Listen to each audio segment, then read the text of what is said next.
Alrighty, our next presenter is Dr. Charles Gatt. Dr. Gatt is the director of the Department of Orthopedic Surgery at Rutgers Robert Wood Johnson Medical School. He's one of our sports medicine docs, and he's a consult for Rutgers and Rutgers universities, as well as a couple high schools, Montgomery, and I'm sure many other athletes he's seen. But Dr. Gatt's going to talk about femoral acetabular impingement.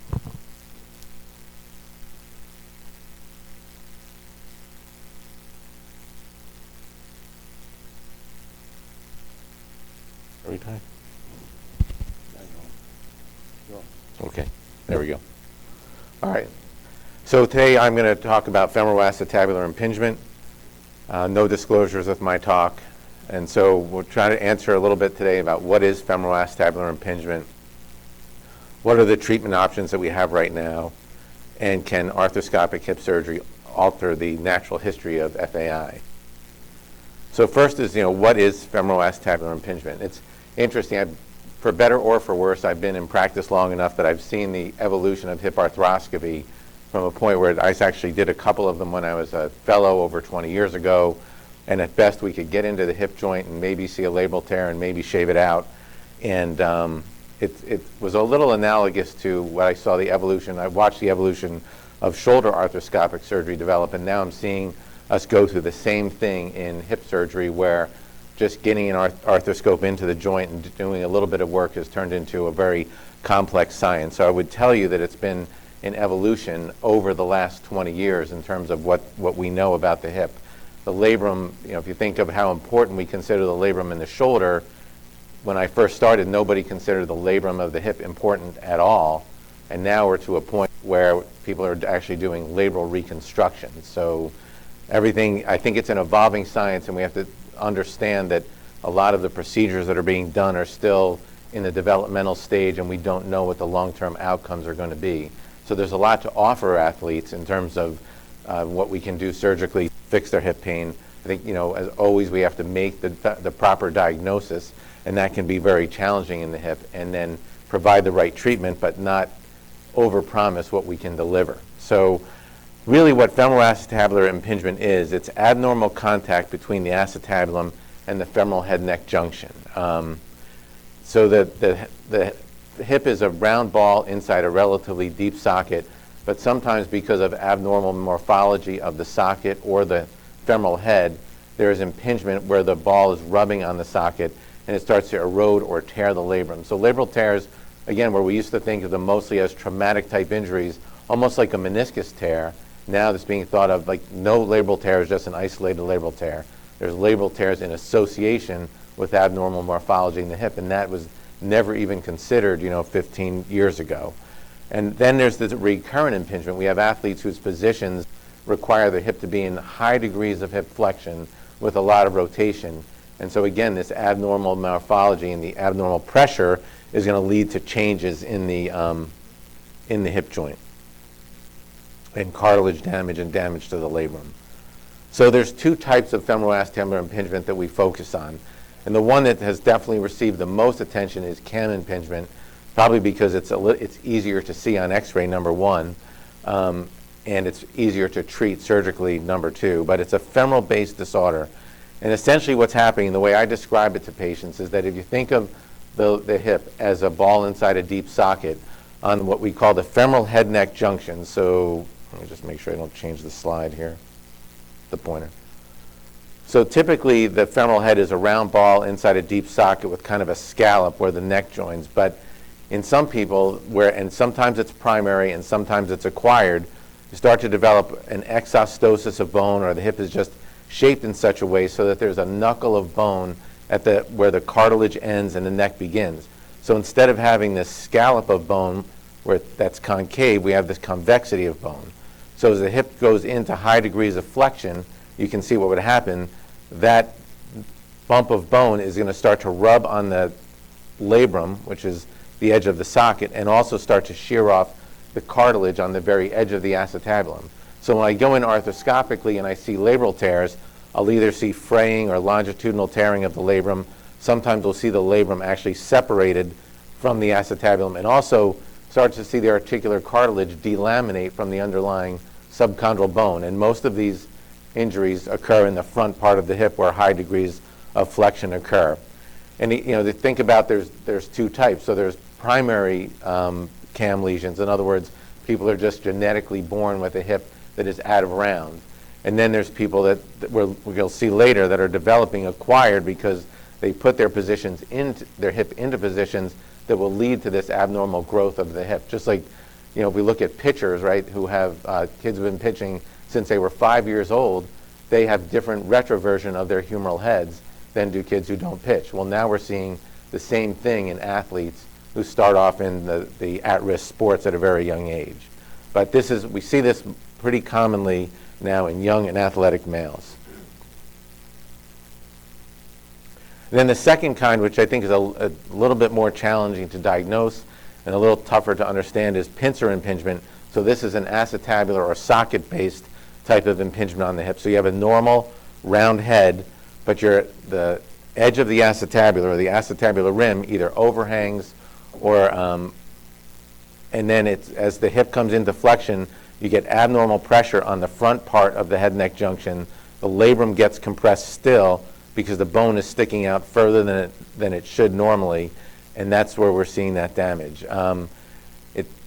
For whatever reason, we see it a little bit more in women than we do in men, but you also have to be careful because, as I'll show in a little bit, we also see acetabular dysplasia in women more than we see in men. So history, again, with every diagnosis, history is really the most important. And what I try to look for or try to listen for are mechanical symptoms of the hip.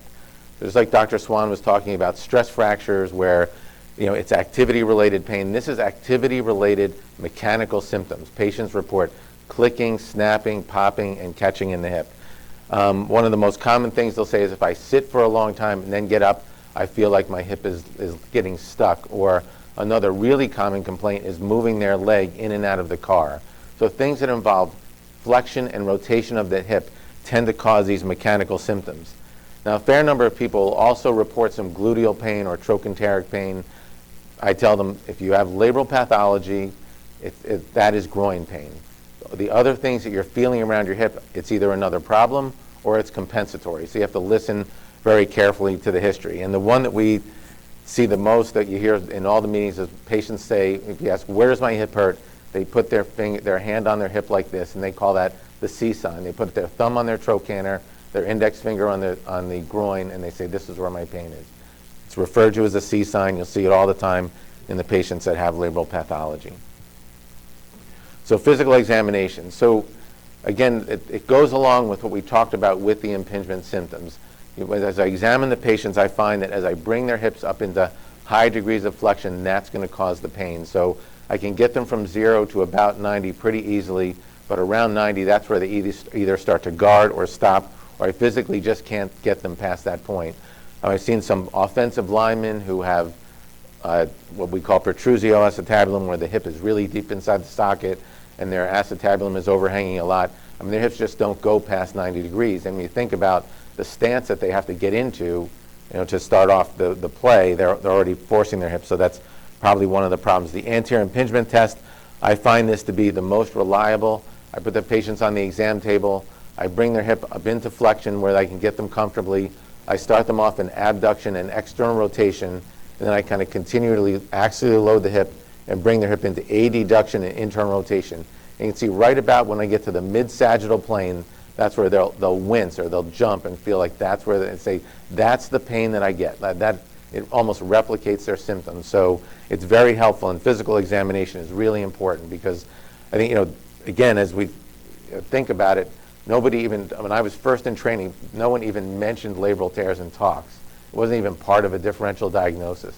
And now everyone's got a labral tear, and half the time when people are referred to me saying, oh, I think there's labral pathology, my first goal is to make sure that it's not labral pathology and something else that can be treated non-surgically.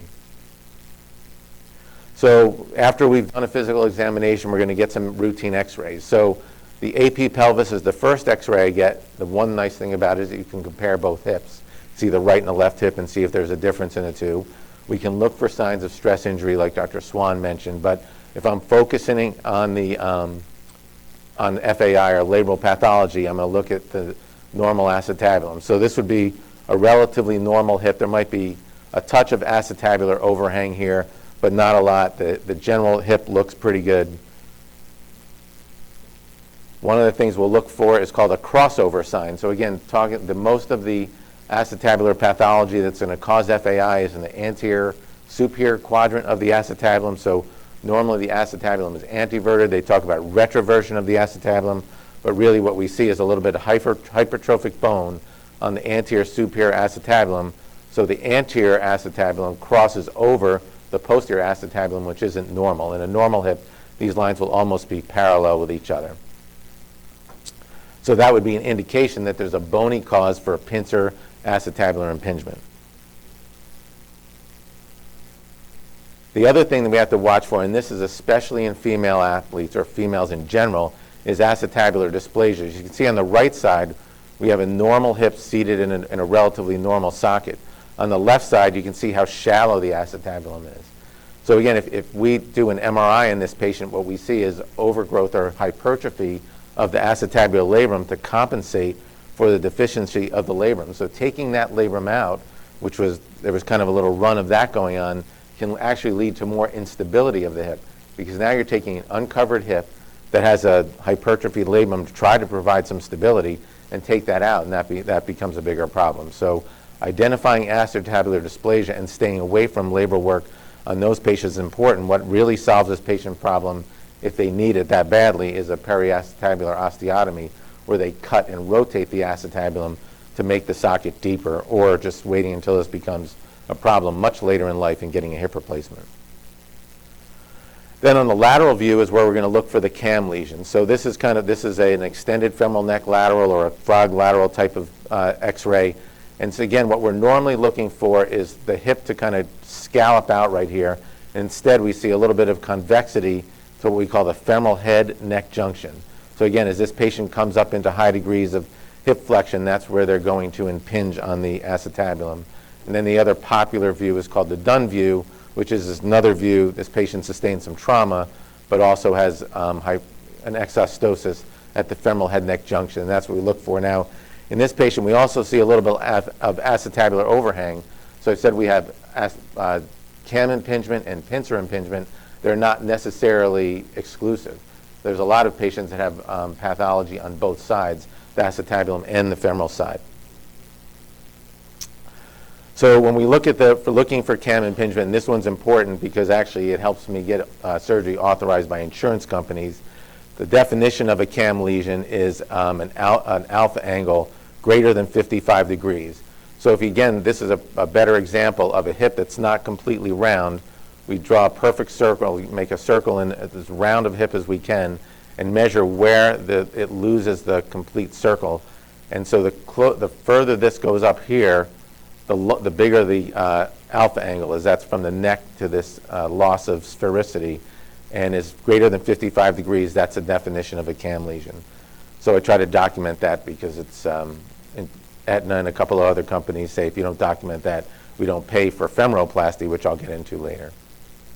So X-rays help, and I think if you look at physicians that see a lot of hip pathology, a combination of a good history, a good physical examination, and a good set of X-rays really helps a lot. But in 2018, not too many patients are going to be satisfied with just that. They want the MRI. Now, MRIs alone are not that sensitive for picking up labral tears or labral pathology. So what most of us use, and certainly what I use most commonly, is MRI arthrogram. So they inject gadolinium dye into the hip joint, and then we can get a better look at labral pathology. Here you can see a little separation of the labrum from the acetabular rim, a little bit of a Cam lesion over there. This is a little bit more obvious where the labrum is separating away. There's not a big Cam lesion in this particular hip. When I send patients for MRI arthrogram, not everybody does this, but I find this very helpful. I ask, they're going to the radiology group to put the gadolinium into the hip, requires fluoroscopy anyway. So while they have the needle in the hip, I also have them inject some cortisone and some Martine into the hip joint. And what that helps me, I tell the patients, come and see me around 5 to 7 days after the MRI arthrogram, because they may get temporary symptom relief from that cortisone injection. And that helps me a lot, because again, if I'm not 100% sure if the labrum pathology is the cause of their pain.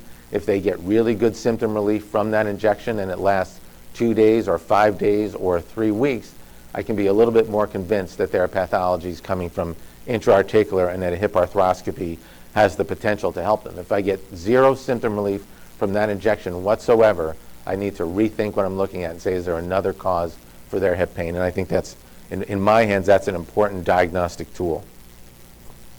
So the question is, what is the role of the labrum? So again, going back to when I first started with hip arthroscopy, I, to this day, remember my first case. It was a wrestler. I took out his labral tear just like I would take out a meniscus tear. And just like it was shocking to me, but the kid was ready to wrestle in 10 days. Never talked about FAI, never really thought about it. Wrestlers are a little crazy anyway, but suffice to say, well. But over the years, the labrum has been considered as important in the hip as it is in the shoulder, and to the point where we're doing reconstructions of the labrum. So, in looking at the basic science, if you look at the basic science of the labrum, it doesn't seem like it's that important, because this was all the way back in 1998, they removed the labrum from the hip and looked at contact area and mean pressures and all that, and there was really no significant impact on the mechanics of the hip. But in more recent studies, they've been showing that, and we see this when we do open hip surgery, the labrum creates what we call a suction seal of the hip, and that suction seal provides some stability to the hip and also alters the mechanics. So if you violate the suction seal of the hip, then the acceleration on the articular cartilage is increased by over 40%. So in other words, there's harder trauma to the cartilage. So maybe the labrum does play a role. And I think we really still don't understand it a lot, but the main focus right now is restoring or maintaining the suction seal of the hip joint. So, and that has an impact on the way I'll do my surgery. I used to be very aggressive in removing as much. I would get in and say, well, there's a labral tear. I'll just resect a lot of the labrum because it's torn and you don't really need your labrum anyway. Well, now we're starting to find out that maybe we do. We don't really know the answer because we don't have a long enough follow-up, but it's there. And if we look at some of the more recent clinical studies where we're now repairing the labrum as opposed to resecting it, it does seem that the outcomes are better in some patients with labral repair versus labral resection. So then we look at the morphology that we see, the Cam morphology and the pincer morphology, and just like everything else in orthopedics, a lot of times some of these abnormal morphologies are normal and occur in asymptomatic patients. So you have to realize that up to 15 or 20% of patients just in the general population have Cam morphology in the hip and are completely asymptomatic, live their entire lives, don't get hip arthroscopy, don't get hip replacements, and they're all fine. So not every x-ray means that the patient is symptomatic. And then looking at high-level athletes, hip pathology became most noticeable in hockey players. That's where it really started to kick in, and now we've seen it in a lot of other sports. And you can find football, you can find hockey, you can find all kinds of sports that will show that abnormal morphology and even MRI arthrograms that demonstrate labral tears are relatively common, up to 20, 25, 30% in asymptomatic patients. So not every positive MRI arthrogram is indication that that's the cause of pain, and I think it's important to realize that. But again, I keep going back to the shoulder, but it's been interesting to see hip evolve just like the shoulder. We talked about the pictures and the change in the proximal humerus, where we see the same things in our adolescents that are playing hockey at a younger age. So Mark Philippon, who's now become pretty much the world leader in hip arthroscopy, is out in Vail, and he compared the alpha angles of youth elite hockey players to youth skiers, seeing that they're developing a higher Cam morphology in the hockey players than in the skiers. And the hockey players are putting their hip at risk. The goalies have the highest risk. If you think about what they do is they drop down with their knees together, their flexion, adduction, internal rotation, trying to stop the puck from getting through, but we're seeing it in other players as well. So it's something, again, this is more recent literature and it's developing. The question is, are these kids who are developing these abnormal morphologies predisposed to developing labral tears or arthritis later on in life, either in their adolescent or college years or later on in life in hip arthritis? And then the question of osteoarthritis. So this is a big deal because what's happening now, and I can tell you that there are, hip arthroscopy has gotten to the point where it's being called hip preservation. And there are places that are called hip preservation centers. And there are surgeons who are saying, if I take your cam lesion down and fix your pincer lesion, you're not going to get a hip replacement that you would have gotten if I didn't do my surgery. And I don't claim to be that good. I don't know if we have that evidence, but there's some basic science evidence that might indicate that that's the case, because we know that the cam morphology and the pincer morphology lead to abnormal mechanics in the hip joint.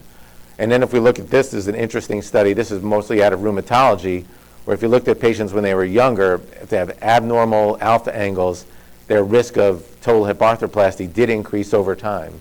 So there is an association between cam morphology and arthritis. The question is, if we treat it surgically, if we take down the cam, fix the pincer, fix the labrum, whatever the case may be, can we prevent them from going on to arthritis? We won't know those answers for another 15 or 20 years. So to say that you can do it and it's not going to happen, I'll be retired in 20 years, so I can tell everybody that I'm not going to get a hip replacement. They won't know. I won't know because I'll be on the beach or something like that. But you know, I just don't think you should promise what you can't deliver. And I think that's, unfortunately, we're jumping on some early data and making extending it to something that may not be appropriate going forward. So as far as what do we do when we do surgically? So this is a case of pretty much a labral tear with cam impingement. So this is a 30-year-old, I remember this is a 30-year-old woman who just had mechanical symptoms in the hip. She had the Mri Arthrogram, showed the tear. She had had her symptoms for quite some time, really wasn't getting any better, interfered with recreational activities. And so she doesn't really have the worst labral tear in the world. The labrum isn't really separated away from the acetabular rim, but it did a little labral debridement, and you can see there's some tearing there. And what she really had was a cam lesion. It was obvious on her X-ray and MRI, and you can see the convexity of the hip here as I bring the hip into high degrees of flexion. Here's the labrum right there, and that's going to start to rub or erode away the labrum. And so you can see it probably did some damage to the very periphery of the articular cartilage in the labrum. And by burying this bump down and making this convexity into a concavity at high degrees of flexion, the femoral head-neck junction easily slips under the anterior labrum. And she did nicely after surgery and returned to all of her yoga and things that she liked to do.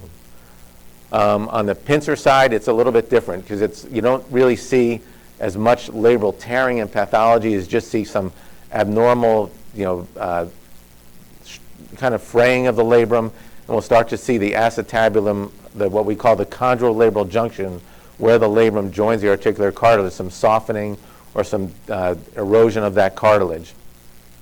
So in this case, the acetabulum is overhanging a little too far and impinging on the femoral head. So in this case, we'll detach the labrum, that's down here, burrow away some of the bone. So here's the labrum and the burrow away bone, and then reattach it and decrease the size of the pincer lesion. And a lot of this case was an isolated pincer case. Sometimes you have to do both. You'll debride the pincer side, reattach the labrum, and also do a femoralplasty, which was the same thing we saw in the last case. So as far as outcomes, the good news is that the surgery, I think like most of the things that we do, if you have the right diagnosis and provide the right treatment, a lot of patients do well. So we're seeing that patients do well in a lot of sports. The mechanical symptoms go away. The patients can return to sport relatively quickly. If it's a labral debridement and a femoralplasty or just a simple labral debridement, patients come back relatively quickly. Typically what I'll do is have them relatively limited activity for about the first 3 weeks, do heel slides, straight leg raises, hip abduction. As they start to get their strength back, go back. If we do things like labral repairs, that's more like a meniscus repair or a labral repair in the shoulder. We're looking at anywhere from 4 to 6 months before they're ready to go back and do their thing. But in all sports across the board, we're seeing relatively good outcomes with the surgeries. Athletes at high-level sports, we're seeing good outcomes. I do think in football, the patients, there's two groups of patients that I struggle with. Dancers, for whatever reason.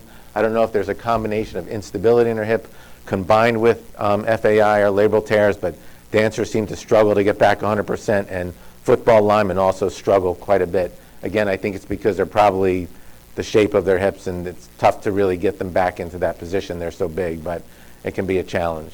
So in summary, I think labral tears are, as opposed to a traumatic injury, it's not a meniscus tear, it's a repetitive problem. I think arthroscopic treatment is now providing good symptom relief for our patients, but we have to be careful about how much we're promising them about what we can do in the future. And again, remember, this is an evolving science. It's working well now, and I think another 5 to 10 years, we'll have some pretty solid evidence about what's good and probably what isn't necessary. So thank you for your time.